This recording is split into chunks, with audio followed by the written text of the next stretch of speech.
Bienvenidos a una nueva emisión de Piel a Piel con Miriam Raquel. De nuevo tenemos como invitado al doctor Elías Casise. Elías Casise estuvo con nosotros haciendo un en vivo sobre el asma. Cómo mantener el asma de los niños bajo control. Y nos quedó pendiente hablar de la tos. Es verdad que estamos en verano en Europa.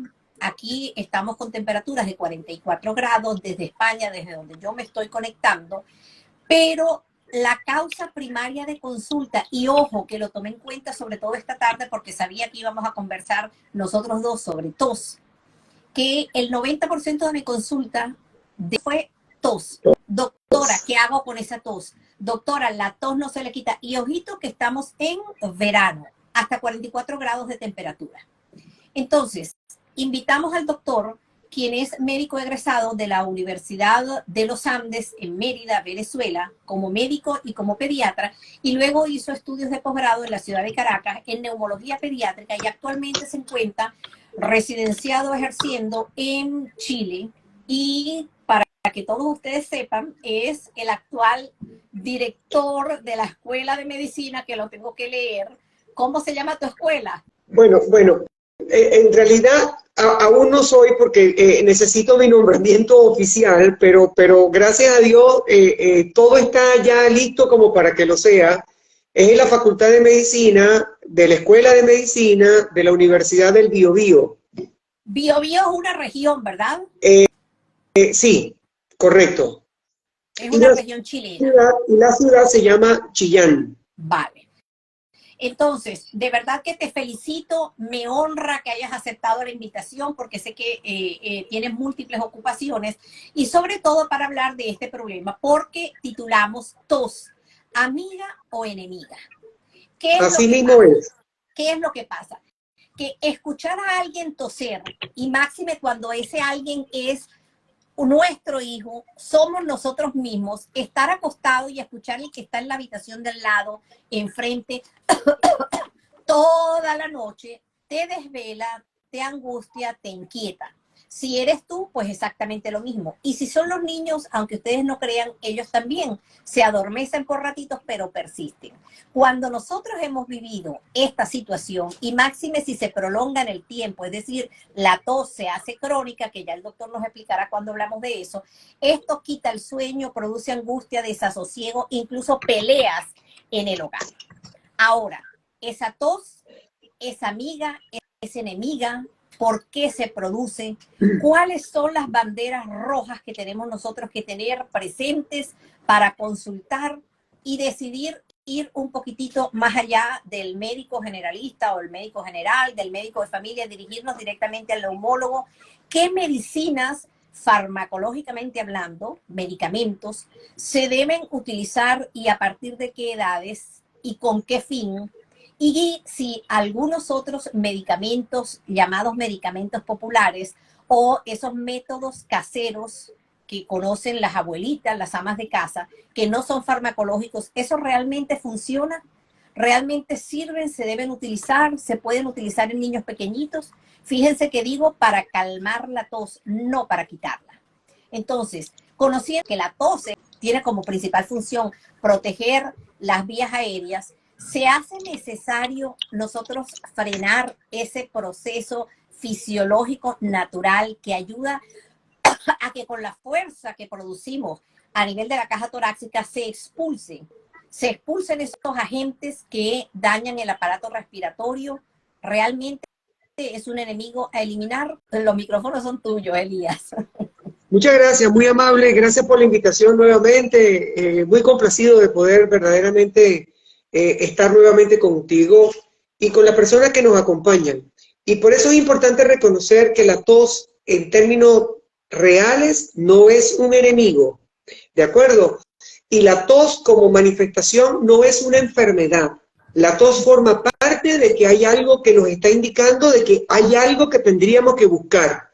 Es decir, que la tos generalmente no es el problema, es la visualización del problema. Entonces, por ejemplo, es como pretender tratar al niño con neumonía porque tiene fiebre y tratar la fiebre. Es decir, que si este niño con neumonía y nosotros sospechamos que el origen es una bacteria, pues lo que tendríamos que hacer es tratar a la causa que produce la fiebre. En este caso sucede lo mismo. La tos no es verdaderamente el problema para el bebé, en este caso de lo que estamos hablando de pacientes pediátricos. La tos es la manifestación de que hay algo que nosotros debemos de detectar y potencialmente corregir. Por lo tanto, tendríamos que considerar que la tos como manifestación lo que nos está indicando es que hay algo. Y generalmente ese algo está en las vías respiratorias. ¿De acuerdo? Probablemente, por ejemplo, si usted tiene fiebre, o si su bebé tiene fiebre, pudiera tener afectación respiratoria, afectación urinaria, afectación intestinal, porque la fiebre representa una manifestación común a un sinnúmero de enfermedades. Pero cuando el bebé tiene tos, definitivamente la gran mayoría de las razones, exceptuando, por ejemplo, la condición que se llama reflujo gastroesofágico, prácticamente que van a estar referidas a la parte respiratoria. Ahora, ¿por qué tosemos? Tosemos porque es un reflejo. Y este reflejo es tan importante porque es la forma de poder no permitir que la partícula que está tratando de ingresar a tus pulmones precisamente ingrese.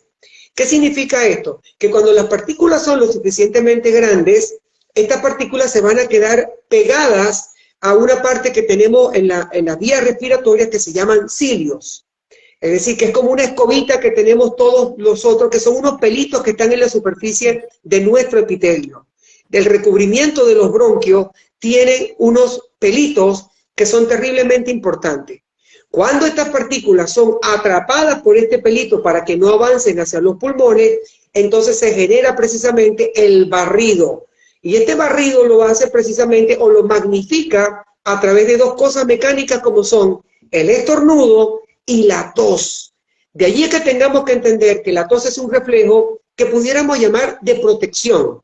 ¿De acuerdo? ¿Por qué? Porque lo que va buscando es precisamente que la partícula que haya podido ingresar a nuestro organismo sea expelida. Y fíjate qué cosa tan interesante cuando uno habla de mecanismos de defensa respiratorio, que esa forma que tenemos nosotros en la nariz, ¿por qué la nariz no es un tubo cilíndrico completo? Porque precisamente estos recovecos que hacen los cornetes es lo que permite que la impactación de las partículas que estamos respirando, las partículas grandes, se queden pegadas allí. Si nosotros fuésemos un solo tubo cilíndrico desde la nariz hasta los pulmones, todo ingresaría de forma directa. Entonces, estos recovecos que tenemos en la nariz, que son los cornetes, que hacen como un desfiladero, su importancia es esa, porque van a impactar a las partículas grandes que van a entrar a nuestros organismos. Entonces, la tos tenemos que entender que si bien es cierto, es un elemento que molesta a la familia, es un elemento de terrible importancia dentro de la limpieza respiratoria. Una cosa que no podemos dejar pasar cuando dices la forma anatómica de la nariz, pero es que la mayoría de las personas no saben respirar y muchísimos de los niños que consultan están respirando por la boca. Y cuando entran, tú no te hace falta ni siquiera mirar al niño, sino que tú solamente con escuchar, no entra por aquí, sino el niño está respirando por la boca. Es decir, que no se calienta, no se humedece y no se filtra el aire que respiran. Y a pesar de eso, que son dos puntos muy importantes, además, a veces se nos olvida, yo lo tengo casi que presente como bíblico, como el rosario, fuman.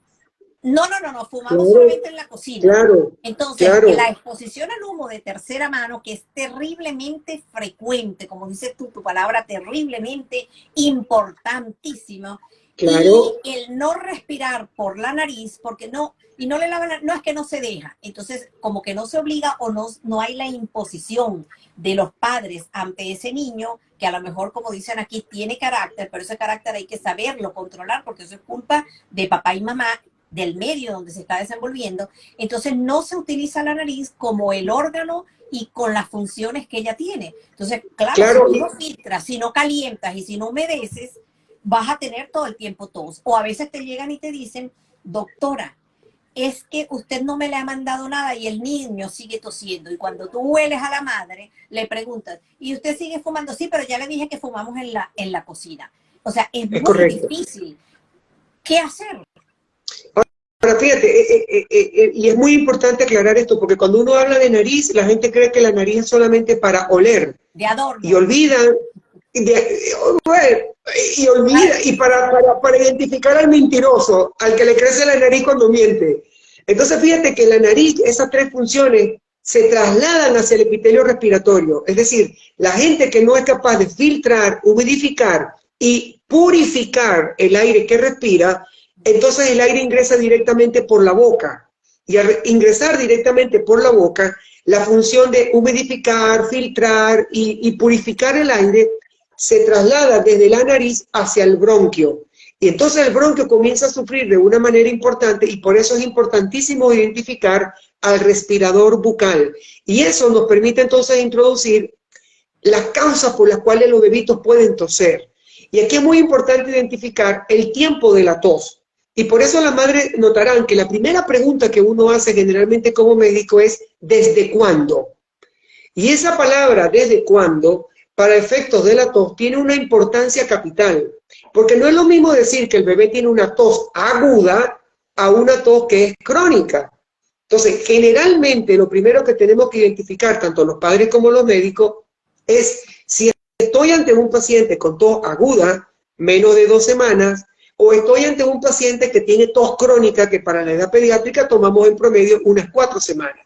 Entonces, cuando yo busco las causas por las cuales, por ejemplo, el bebé tiene tos aguda, me encuentro inequívocamente que van a estar relacionadas con el resfrío común.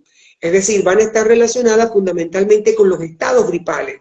Por lo tanto, una madre a la cual le hemos hecho el diagnóstico de un estado gripal debe de entender de que la tos va a tener una duración promedio de alrededor de 2 semanas. Es decir, vamos a ver bebitos que se van a mejorar muy rápido, bebitos que les va a tomar mucho más tiempo mejorarse y bebés que definitivamente se van a tomar las 2 o 3 semanas para poderse mejorar. Entonces tenemos que reconocer que no es lo mismo decir tos aguda a decir tos crónica.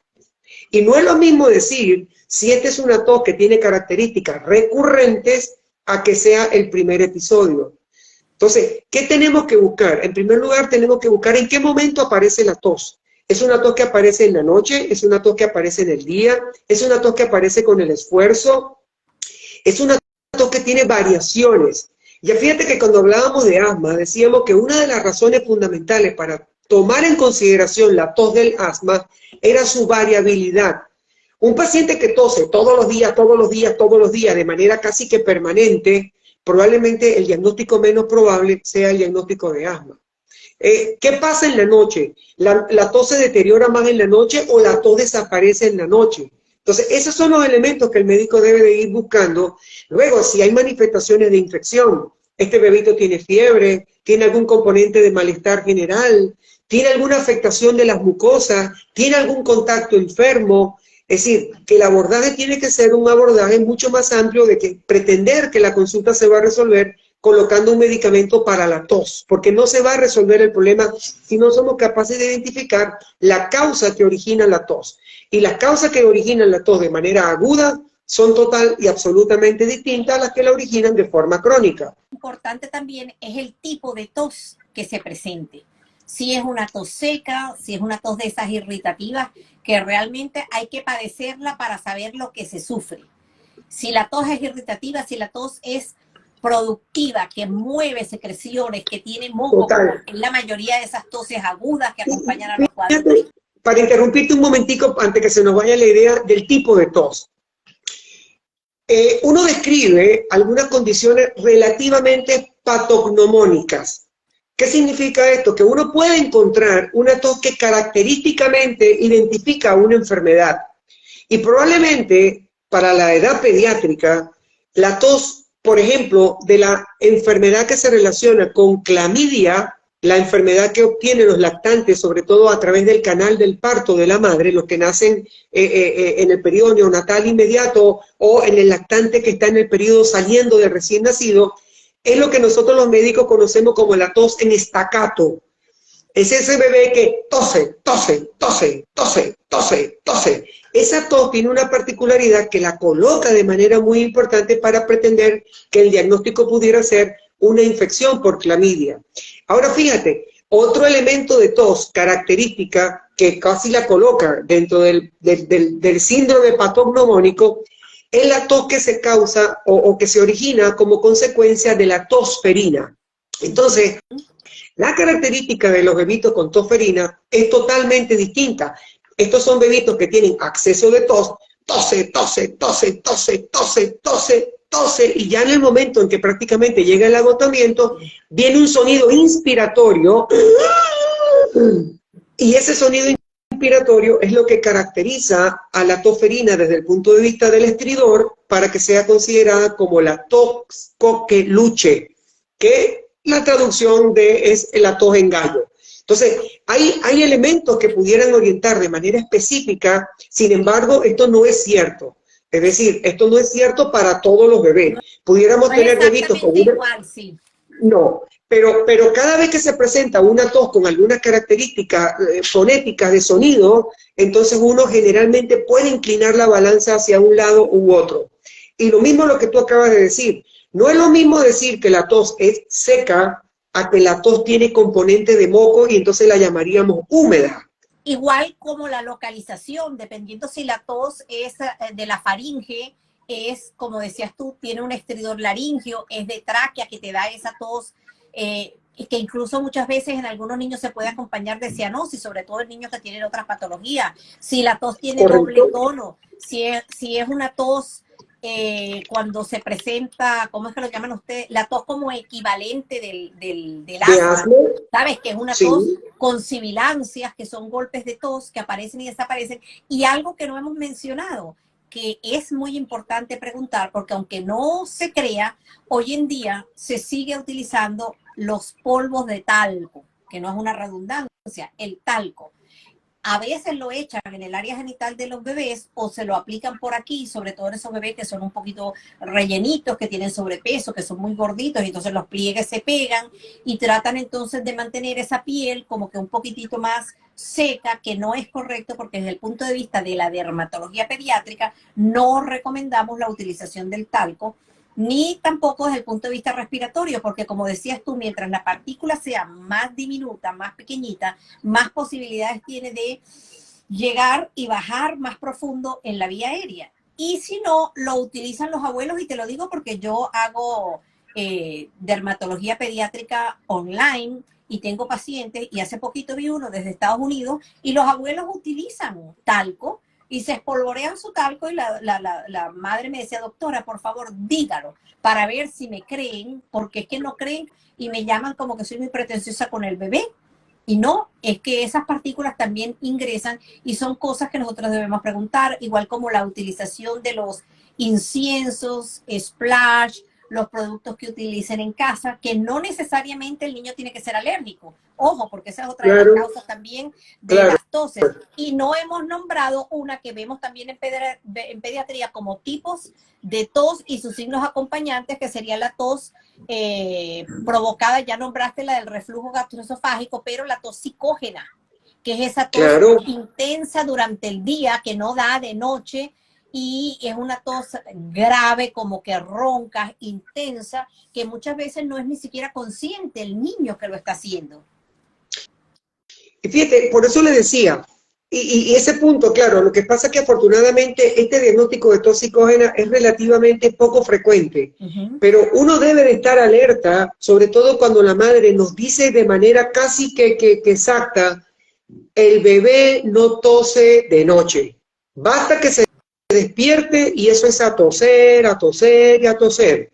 Y generalmente hay un componente conductual en este grupo de niños que hace sospechar que esta es una tos que no tiene ninguna organicidad. Es decir, que no se trata de un defecto verdaderamente ni está relacionado con una enfermedad. Y este grupo de bebitos, lamentablemente, uno lo somete a tantos medicamentos, medicamentos para el asma, medicamentos de antibióticos, una cantidad de medicamentos El reflujo. que no le están sirviendo para nada. Entonces, cuando uno se enfrenta a un bebito que tiene tos y digamos que el primer enfrentamiento no está luciendo de manera adecuada y la madre dice que este bebito de noche no tose, pues uno debe de descartar el asma porque el asma tiene una característica que es circadiana. Es decir, que este bebito con asma, generalmente, ¿qué es lo que nos dicen los padres? Todo lo contrario. Basta que entre la noche y la madrugada para que este niño no pare de toser.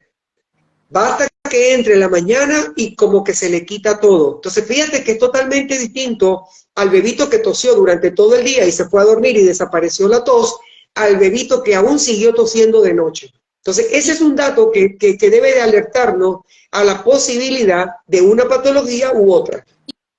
Y lo otro es de que dependiendo de la edad, que está descrito que los recién nacidos, hasta un 90% de los recién nacidos en esos 28 días primeros, que es lo que define al recién nacido, presentan golpes de tos.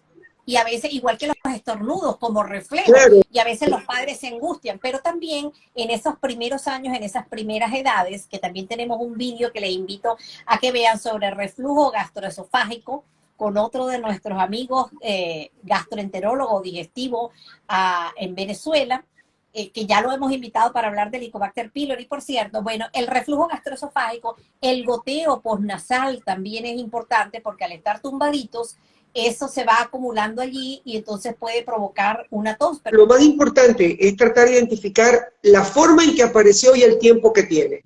Y tú tienes toda la razón. Un bebito que está sano y de repente tiene un acceso de tos y de repente lo ven que se está como que ahogando, aún estando sano después, ese bebito aspiró alguna cosa o ese bebito se tragó alguna cosa. De eso no nos cabe la menor duda y por eso, fíjate, nuevamente, es terriblemente importante lograr hacer las dos diferenciaciones, tos aguda o tos crónica.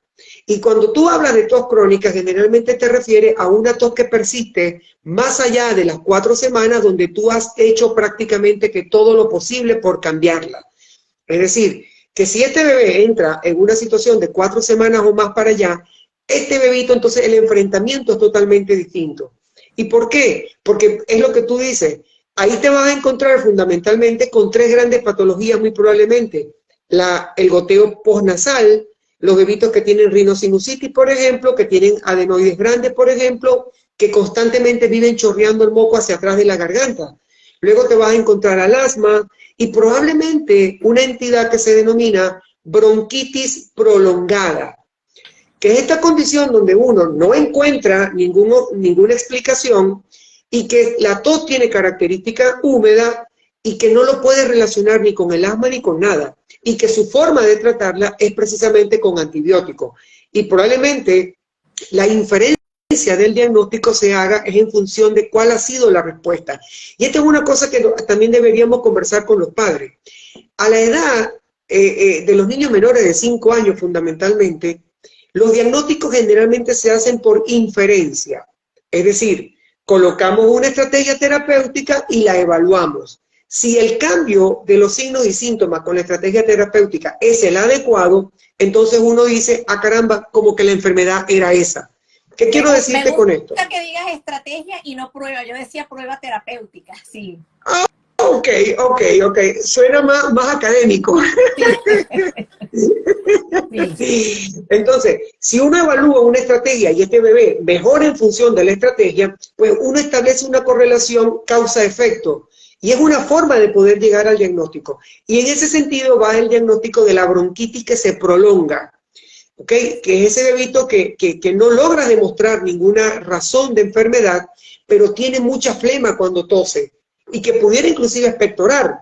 No necesariamente la tos tiene que tener expectoración. Y eso nos permite también hablar un poco de lo que pudieran ser banderas rojas. ¿A qué denominamos banderas rojas? A los signos que si están presentes uno debe de movilizarse urgentemente, ¿de acuerdo? Por ejemplo, si usted tiene que este bebito tiene cambios en la coloración de manera súbita, usted tiene que movilizarse urgente porque esta es una bandera roja que le está diciendo que está morado. Y por lo tanto el primer diagnóstico tiene que ser que tiene algo en su vía aérea que lo está obstruyendo. Otra bandera roja pudiera ser el que tose y bota sangre. Aquel bebito que tiene hemoptisis es otra bandera roja que tiene que ser tomada en cuenta también de manera muy importante. Cuando estos síntomas de tos se acompañan de manifestaciones sistémicas, por ejemplo, cuando este bebito tiene alteraciones en piel, alteraciones digestivas, alteraciones osteoarticulares, tiene que alertarlo de que hay alguna cosa que no es simplemente una condición de resfrío, Entonces, esta bandera roja de alguna manera significan una orientación para que el médico no solamente tome la decisión desde el punto de vista de qué estudios voy a hacer, sino que también para poder ver cuál es la mejor estrategia de tratamiento para este bebé. Y eso, fíjate, es importante insistir a los padres que la utilización de los medicamentos correctos, y hay que tener mucho cuidado, sobre todo con el niño menor de 5 años y sobre todo el niño menor de 2 años. Porque estos antigripales que utilizamos de manera tradicional pueden acompañarse de efectos adversos que van a ser peor que haber tenido al bebé con tos. Entonces, este grupo de medicamentos, sobre todo en el niño menor de 2 años, tiene que ser tomado con mucha cautela. Sobre todo lo que tienen que ver, por ejemplo, con pseudoefedrina, con clorfenidamina. Estos son grupos de medicamentos que tienen que ser manejados con mucha precaución. La mortalidad por este grupo de medicamentos pudiera ser peor el riesgo que dejar al bebé que evolucione la tos porque se le va a quitar como un resfrío. A veces hay que esperar mantener al paciente de buen humor mientras la naturaleza efectúa su curación. De allí que muchas madres comienzan a darles el jarabe, que también hay un vídeo sobre el efecto de los tóxicos en las plantas como veneno, esas plantas que usted muchas veces consume en un tecito, pero que dadas a los pequeñitos pudieran actuar como un verdadero tóxico y provocar emergencias. Y ese es un vídeo que les invito a ver sobre las hierbas y otros brebajes. Oye, es importante porque van a la farmacia, cuando tú no le dices ni le prescribes el jarabe, van a la farmacia, porque la cuestión está en que yo les digo, madre, mire, pero doctora, se lo voy a volver a traer, usted tráigalo 24 por 24 horas, las veces que usted necesite traerlo, que yo se lo voy a valorar, porque incluso un pelito dentro, como los he encontrado yo, un pelito dentro del conducto auditivo externo que está allí irritando el conducto, o cualquier cuerpo extraño que se hayan podido meter, o un insecto que se haya introducido por su propia cuenta, cualquier cosa, y tú con la observación, los oídos, la nariz, la boca, la auscultación, te puedes ir dando cuenta y vas viendo la evolución. Y muchas veces ese acercamiento permite que la madre se tranquilice, el darles agua a cada rato para que mantengan la humedad, el enseñarlos a respirar, el evitar esos tóxicos como el humo del tabaco, que es el peor de todo, porque o lo tienen en la casa consigo o si no lo tienen en la casa de los abuelos o con el ambiente donde van, con los amigos también, que son fumadores o no fuman delante de ellos, pero tienen el humo de tercera mano, que también tienen un vídeo sobre el humo del tabaco en el canal que les invito, les decía que se suscriban. Fíjate, Miriam, que a veces... ¿Qué hacer? ¿Cómo haces tú como especialista, Elías? Cuando tú revisas y no consigues absolutamente nada y tú le dices, mamá, y el niño no te tose en la consulta, pero sabemos que sí pasa, que el niño tose, porque lo he vivido con mis nietos, el niño tose toda la noche, que el primer diagnóstico, y generalmente cuando preguntan los antecedentes, sabes que ese niño ha utilizado en algunas oportunidades los broncodilatadores, el salbutamol, la budesonida, en fin. ¿Cómo orientas a la madre? La inversión del tiempo del médico es mucho mayor para justificar no colocar un medicamento que el tiempo que invierte para indicarlo. Entonces yo le digo, y eso no sucede mucho con los antibióticos, la inversión de tiempo que hace el médico para explicarle a una madre por qué no le va a colocar el antibiótico es mucho mayor a que si yo simplemente le pusiera en la receta amoxicilina. Entonces, explicarle a la madre cómo va a utilizar la amoxicilina nos pudiera tomar unos 30 segundos. Explicarle a la madre por qué no le vamos a poner la amoxicilina probablemente nos tome 10 minutos. Entonces, muchas veces las madres tienen que entender que no se trata de un conflicto de ir contra ella. Cuando vienen a nosotros, se supone que nosotros somos el equilibrio entre el bienestar del bebé y las angustias de los padres. Entonces, no pudiéramos colocar medicamentos al bebé por las angustias de los padres, porque quien va a recibir el medicamento es el bebé. Y los efectos adversos los va a vivir es el bebé.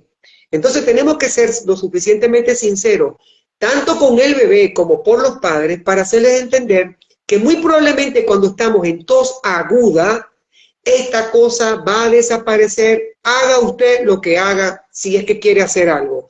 Es decir, que si usted utiliza medicamentos como los antihistamínicos, como los medicamentos calmantes de la tos, los fluidificantes, los antiexpectorantes, etcétera, etcétera, este bebé va a ir invariablemente a lo que se considera la historia natural de la enfermedad.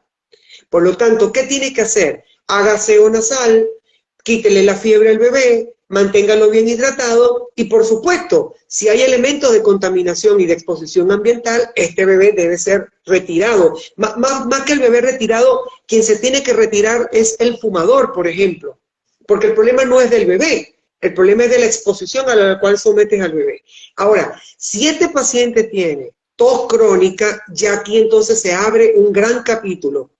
Entonces el médico tiene que identificar si este paciente con tos crónica tiene elementos de especificidad, hay algo que diga que esto es específico para, por ejemplo, hay antecedentes de asma en la familia, este paciente utiliza salbutamol, entonces la inclinación del diagnóstico de esta enfermedad pareciera ser que está dentro de lo que pudiéramos enmarcar como una tos específica.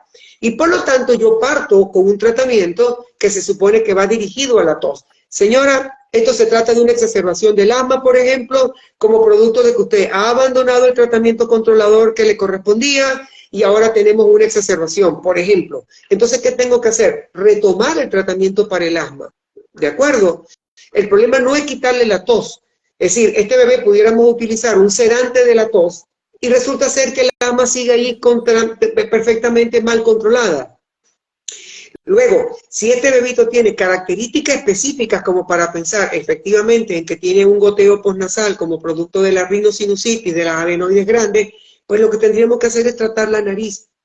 Y aún así, fíjate que si llegamos al momento en que esta tos tiene características inespecíficas, porque no podemos ubicar al bebé en algún segmento, entonces generalmente es cuando uno hace una intervención estratégica con un antibiótico o con un corticoide inhalado. Y uno entonces evalúa cuál es la respuesta, bien sea al antibiótico o bien sea al corticoide inhalado. Y eso puede de alguna manera orientar. Arelis Rodríguez nos está saludando desde Venezuela y hace una pregunta sobre con qué se cura la culebrilla. Arelis, tienes un vídeo específico que dice herpes zóster. Si con culebrilla te refieres al virus de la varicela zóster, que es el virus herpes número 3, porque existen 8 tipos. Y ahí yo les explico perfectamente cuál es el tratamiento, ya que en este momento estamos hablando de la tos. Un saludo y gracias por acompañarnos y participar. Sé que dice que está saludando desde Valle de la Pascua. Una de las cosas que no habíamos nombrado y que se presenta con cierta y relativa frecuencia, sobre todo en preescolares, que llegan hasta esa edad sin que los padres se hayan dado cuenta de eso que antes se llamaba, yo no sé si todavía, esas facies adenoidea. La fase claro, del rinítico, que a veces, y el mismo niño tú ves claro. que tiene este pliegue porque se hacen así, y entonces se hacen el pliegue aquí, la línea transversal en el puente nasal, y sí, doctora, se hace así, y no te habías dado cuenta que ya tiene la marca transversal sobre el puente nasal, y el niño, cuando tú lo ves de medio lado, el niño es así, ¿sabes? O sea, como con una micrognatia, con una carita que es típica, es una carita típica, pero un niño que nunca lo han enviado al odontólogo pediatra, porque también tiene problemas en la alineación, no le cierran los dientecitos, y cuando tú le abres la boca al niño tiene maloclusión dental, tiene una micrognatia, ¿sí? Otros lo tienen invertida, la mordida, y no respiran por la nariz, que era lo que ya decíamos. Entonces, existen malformaciones, igual como existen defectos genéticos, que creo que sí lo nombraste, dentro de los que podríamos incluir la fibrosis quística, como situaciones genéticamente determinadas y anatómicas a tomar en cuenta para tener de aliados, en mi caso, cuando hago pediatría general, al neumólogo infantil y al equipo de otorrinolaringología pediátrica también, y obviamente que dependiendo de lo que sospeche, pues al geneticista. Hay 2 síntomas que los padres muchas veces reconocen y no saben cómo interpretarlo. Uno es el olfateo, es este bebito que todo el tiempo está y está como que chupando moco todo el tiempo. Recogiendo ¿De los acuerdo? mocos, sí. Recogiendo los mocos. Entonces, este bebito que tiene esa característica, y luego tienes el otro, el bebito que hace aclaramiento constante. El carraspeo, carraspeo. Ese carraspeo debe de orientar muchísimo a que el problema está en la vía aérea superior y no tiene nada que ver, por ejemplo, con alguna otra condición. Ahora, a veces los padres también llegan con muchas expectativas de que creen que vamos a hacer una serie de exámenes y resulta ser que probablemente el enfrentamiento va a depender mucho de cuál sea lo que el médico piensa. Por ejemplo, un enfrentamiento básico sería hacer un recuento de glóbulos blancos, una radiografía de tórax, probablemente, y no necesitaría más ninguna otra cosa. Ahora, si este bebito, por ejemplo, tiene mayor edad, entonces, y puede colaborar, por ejemplo, con la realización de una espirometría, entonces ya la cosa, pues ya tú le vas como que formando un diagnóstico. Entonces, los exámenes se piden en función de cuál es el planteamiento del médico. Por ejemplo, si este bebé viene con un contacto tuberculoso, pues lo que va a pedir inmediatamente va a ser el enfoque buscando efectivamente la tuberculosis. Si este bebé tiene un contacto con una situación parecida a la tosferina, lo que va buscando es cómo demostrar que este paciente pueda tener una tosferina. Entonces, los enfrentamientos van a depender mucho de la forma como quiera orientar la etiología. Relación a la tuberculosis, porque hoy en día que tenemos la diáspora en la mayoría de los países que estamos sometidos desde el punto de vista socioeconómico, político y también cultural a estas migraciones masivas, pues hay que tomar en cuenta también el país de donde vienen. Claro. Y quisiera que tú nos dieras prácticamente, no solamente a nuestros oyentes, que este es un canal de educación en salud para la comunidad, para los padres, pero también nos escuchan muchos estudiantes de medicina, muchos médicos, incluso especialistas. Y yo, por supuesto, aprendo cada vez que invito a personas que saben tanto como tú en sus áreas específicas. Y muchas veces vemos que para una tos húmeda, una tos que mueve secreciones, que no deberíamos, ya dijimos, sedarla, porque el movimiento hace que esas cilias y esa capa de gel, de moco, pues vaya que producimos 1 litro aproximado de moco al día, porque las mamás también se quedan, doctora, le lavo los mocos y se le vuelven a aparecer. Por supuesto que le van a volver a aparecer. Son conceptos que parecen tontos, pero que ayudan y dan tranquilidad a los padres cuando entienden que es una producción normal. Entonces vemos que mandan medicamentos que ya dijimos que no deberíamos tratar la tos como tal, sino buscar la causa de lo que produce la tos. Pero entonces mandan antitusígenos, mandan mucolíticos, mandan como que unas asociaciones que tú dices, bueno, ¿cómo están mandando un expectorante y a la vez mandan uno para sedar la tos?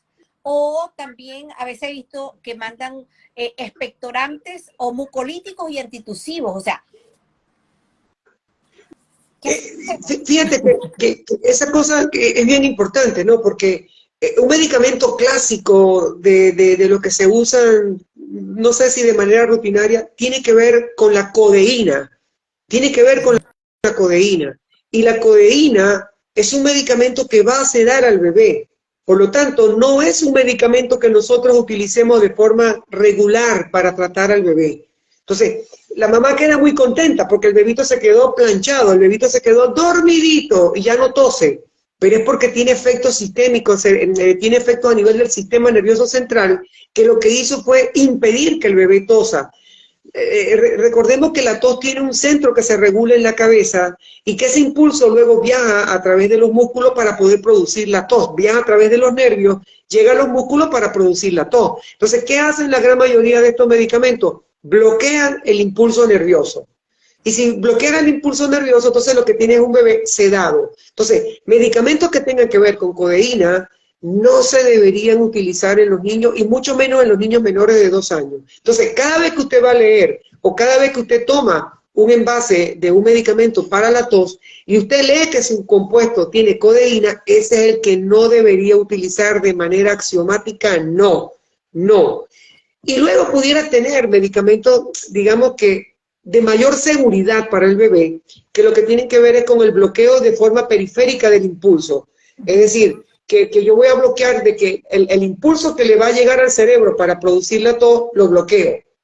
Eso de alguna manera pudieran tener alguna cabida mientras uno identifica la causa específica de la tos.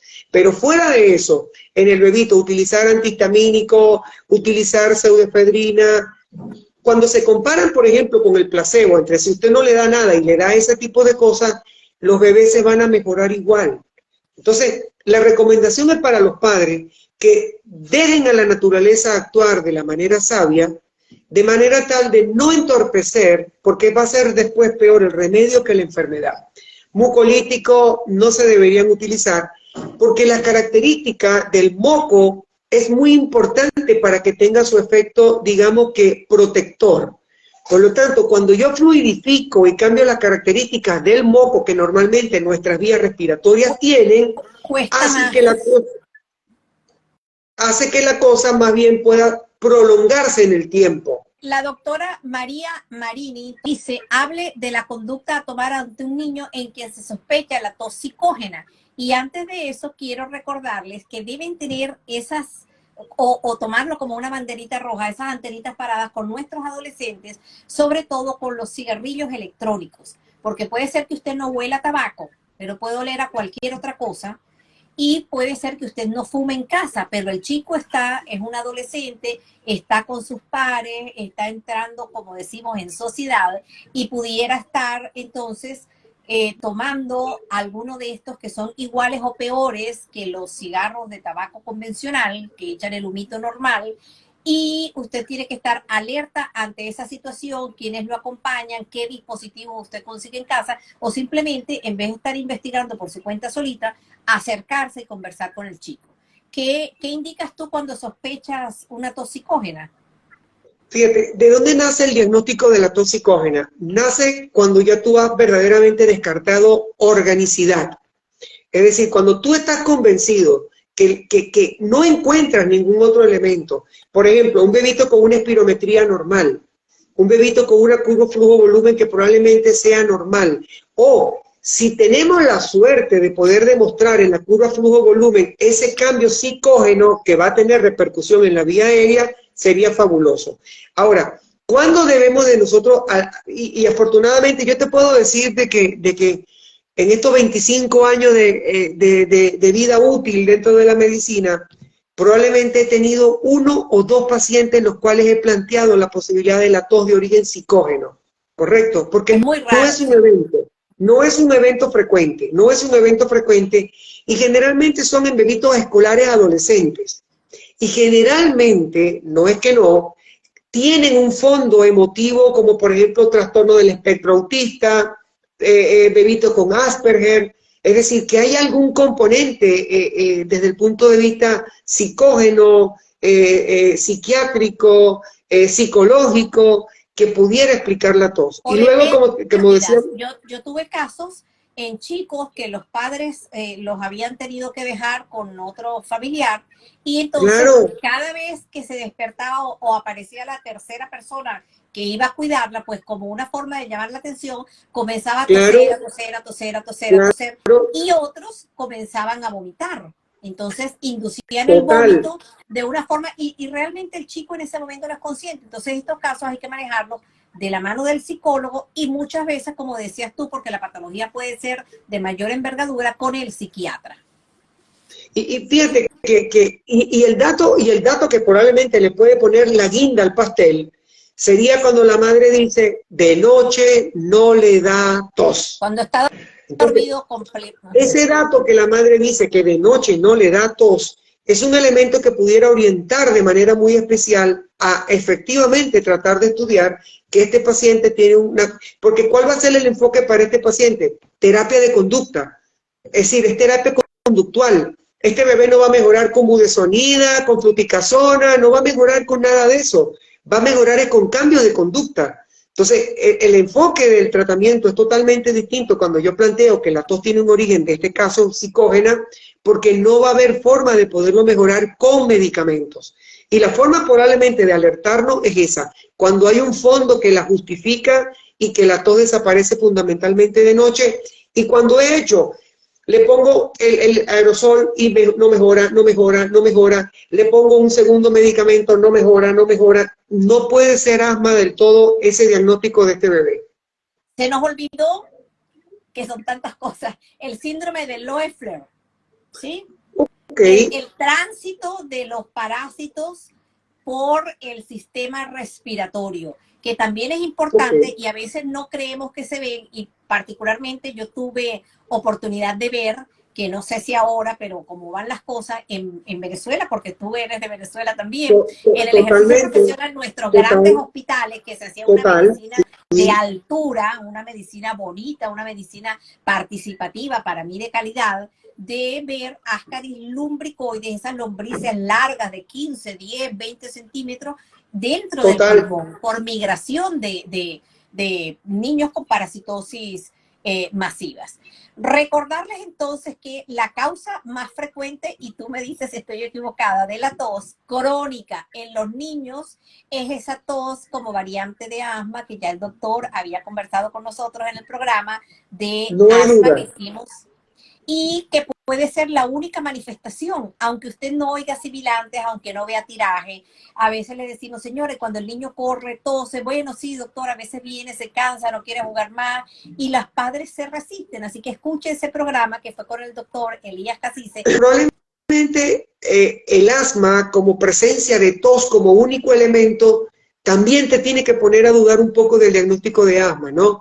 Por eso, es decir, el diagnóstico de asma, si bien es cierto que pudiera ser la razón número uno para tener tos crónica, sus manifestaciones como tos de manera exclusiva, debemos de como médico poner un poco en duda que si efectivamente este paciente como manifestación única, el diagnóstico sea asma. Nuestro amigo Manuel Lovera, creo porque dice neoped, que él es neonatólogo pediatra, Lovera está también en Chile, dice, Elías, saludos, fui estudiante de la ULA cuando eras R3 de pediatría en el piso 7. Un abrazo, Manuelito. Imagínate, muchas gracias, muchas gracias. No buenos recuerdos de esa presentía. No vamos a bueno, decir ¿hace cuánto tiempo? No, yo sí lo digo, ya hace casi 30 años. Manuel está ahora en Chile también y está integrado como profesor, está en un hospital y está también en una universidad. Entonces, por favor, recordarles, no maltratemos a nuestros niños. Si bien es cierto que la tos es terrible, terrible cuando la sufre uno, terrible cuando la sufren nuestros niños, la principal causa también es los procesos catarrales, los procesos virales. Recuerden el COVID, que todavía lo tenemos presente. Así mismo. Estos son virus que dejan una tos que llamamos reactiva y lamentablemente hay que acostumbrarse hasta que un buen día nos levantamos y decimos, jolines, tengo como 2 o 3 días que no toso. Entonces, tener presente esas 3 semanitas o más, si damos antibiótico, estamos nosotros interfiriendo y maltratando no solamente al paciente al que usted se lo está dando, sino a toda la comunidad. Excelente charla, un cordial saludo al doctor Elías, orgullo venezolano y más del oriente del país, y representando a médicos de excelencia en Chillán y ahora en la Universidad del Biobío, que Dios lo bendiga. Dice, ay, muchas gracias, muy amable, muchas gracias. También dice, saludos a todos, también soy egresada de la ULA del posgrado de pediatría, un placer escucharlos, pues muchísimas gracias, Yumaira. Y el doctor Lovera, que es pediatra y neonatólogo, dice, no más jarabe para la tos, por supuesto que no más jarabe. Jarabe de lengua, como decían las abuelitas. Tú utilizas miel, dinos algo del eucalipto, dinos algo de los vaporizadores. Yo, la miel, el eucalipto, y yo iba a decir que tengo ya 40 años, cumplo como médico en noviembre, de graduada, y yo en mi vida he mandado, póngale estas hierbitas y póngale el vapor, y póngale el Big Vaporú, que yo les digo, no señora, yo lo proscribo, y la cebolla, y bueno, ¿cuál es tu opinión como especialista? En términos generales yo preferiría que le diera cebolla morada y ese tipo de cosas a tener que utilizar jarabes como por ejemplo codeína, pseudoefedrina o efedrina, ¿no? La miel, mira, la miel tiene sus detractores y tiene sus defensores. La miel, cuando muchos estudios que se han hecho con miel y se comparan, por ejemplo, con placebo, dan cuenta de que los bebitos que reciben miel mejoran la tos. De eso no hay la menor está duda. descrito científicamente. Ahora, la miel sí. Lo que sí hay que estar atento, que la relación que hay con miel y botulismo, que es una intoxicación alimentaria, también puede ser un hecho también relativamente, digamos, frecuente, entre comillas. Por lo tanto, la miel no se sugiere para los bebitos muy pequeños. La miel se sugiere, por ejemplo, para los bebitos menores de 2 años, no deberían utilizar miel. No deberían utilizar miel por el riesgo que tenemos de causar una infección de este tipo. Entonces, la miel, para los bebés más grandes, pues no habría inconveniente en utilizarlo. Y te repito, si una mamá me dice quiero utilizar miel y no le quiero dar pseudoefedrina, perfecto, más bien indiquémosle la miel, con el agravante o con el atenuante que te acabo de comentar, de que la miel en los bebitos muy pequeños de edad pueden tener riesgo de infecciones como por ejemplo esta que se llama botulismo. Entonces, pero fuera de eso, si la estrategia me va a permitir, por ejemplo, ganarme a la abuelita, que la abuelita le quiere dar su cebollita morada, déle su cebollita morada. Eso no le va a hacer al bebé efectivamente ningún daño. Además que es excelente, es riquísima. Cuando comenzamos entonces, fíjate, afortunadamente nosotros acá en Chile no tenemos esa cultura de los brebajes de hierbitas y cositas. De hecho, yo en los 5 años que llevo acá no he visto el primer intoxicado por hierba. En cambio, por ejemplo, en el hospital de Carúpano eran bebitos que casi a diario veíamos que inclusive con acidosis metabólica severa con daño renal irreversible, como producto de la mezcla de este tipo de hierba. Entonces, hay cosas que uno debe verdaderamente tratar de manera un poquito más... Los vaporizadores, el Big Vaporub. Yo nunca lo he usado. Perfecto. Además de que estas sustancias mentoladas, cuando se inhalan, pueden tener efectos sobre la vía aérea que son inclusive peores que haber tenido la tos. Entonces, la recomendación, independientemente de que te pudieras encontrar con estudios del Big Vaporub así mismo, del Big Vaporub sin hacer, digamos, propaganda, que vas a encontrar de que son beneficiosos. Pero nuevamente, ¿cuáles son los riesgos potenciales de la utilización? Entonces, lo que el médico tiene que balancear. Recuerda que la máxima como médico es, lo primero es no hacer daño. Si mi intervención va a significar un riesgo, es mejor no utilizarla. Entonces, no existe tratamiento para la tos como tal, es excepcional, y menos si no tenemos claro qué lo está produciendo. Si desconocemos la causa, no tenemos tratamiento definitivo, como tú dijiste, sino paliativo. Claro, la mamá podría interpretar, ajá, y entonces no vamos a hacer nada. No, no es que no vamos a hacer nada. Si la tos tiene un origen específico, debe recibir un tratamiento específico. La tos tiene goteo por nasal, vamos a tratar la infección de la nariz, vamos a colocar los corticoides. La tos tiene característica de asma, vamos a colocar los corticoides inhalados. Es decir, no es que no vamos a hacer nada. No. Ahora, si no tenemos causa, aquí entonces uno pudiera hacer una acepción, 2 puntos y aparte. Si no tenemos causa, esta tos se clasifica como inespecífica. La primera intención dentro de la frecuencia es tratar el asma. Por lo tanto, si este bebito que tiene una tos inespecífica no logro identificar nada, yo hago entonces una intervención terapéutica exploradora. Le coloco corticoides inhalados a este bebé y lo reevalúo. Si la respuesta al corticoide inhalado fue positiva, esto significaría que la respuesta se inclina a favor del diagnóstico de asma y por lo tanto yo pudiera tener 2 alternativas. O lo continúo habiendo demostrado que este bebito tiene asma, o lo suspendo para poder ver ahora cuál es el efecto rebote. Es decir, hago una prueba de reto y luego hago una demostración. Es decir, si este bebito con características de tos inespecífica, yo le coloqué un corticoide inhalado y el bebé se mejoró de manera importante, yo puedo entonces decir, voy a suspender el corticoide inhalado. ¿Qué es lo que va a suceder? Va a venir una recrudescencia de los signos y síntomas. Por lo tanto, voy a poder establecer que efectivamente la intervención original fue la que cambió la enfermedad. Por lo tanto, el diagnóstico que se puede hacer es precisamente el de asma. Entonces, no es que no vamos a hacer nada. Vamos a hacer es cuando la tos tiene características de crónica. Porque, repito, cuando la tos tiene característica aguda y está relacionada con el resfrío, simplemente haga medidas generales porque a las 2 semanas este bebé debería mejorar sus signos y síntomas. Ahora, si este bebé, y esto pudiéramos ya decirlo como mensaje para llevar a casa. Dice Manuel Lovera, bueno, Elías, nosotros sí vemos recién nacidos con aguas de pepino, etcétera, etcétera, y el uso de té y agua de hierbas para dolor abdominal. Los chilenos les encanta y se lo indican incluso algunos pediatras. Fíjate, son con prescripción, que es triste porque a mí me pasa aquí también en España. Ustedes lo ven allá en Chile, Manuel, y yo lo veo aquí en España, que muchas veces les dicen a los padres, yo les digo, señora, no haga esto, y entonces me traen el informe de la urgencia firmado por un pediatra, porque dice pediatra, diciéndole lo contrario. Y ahí es donde el paciente, pues yo me pongo en la condición del paciente, a quien inclusive nosotros aquí en el hospital le damos a los pacientes agüitas de hierba como refrescante que les dejamos en sus mesitas de noche.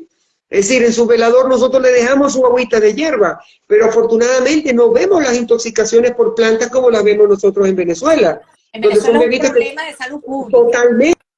Totalmente, porque primero que se utilizan hierbas que tienen potencial tóxico, después las machacan, las hierven, entonces aumentan su potencial tóxico. Y te repito, nosotros casi que semanalmente veíamos falla hepática irreversible, falla renal irreversible, acidosis metabólica que no se podían corregir con nada, y eran producto de la intoxicación por planta. Entonces, pero afortunadamente nosotros acá no vemos ese tipo de cosas para la tos, por ejemplo. Es decir, la tos la manejamos fundamentalmente, como te digo, con la miel, la cebollita morada, el frailejón, por ejemplo, para nosotros en Venezuela.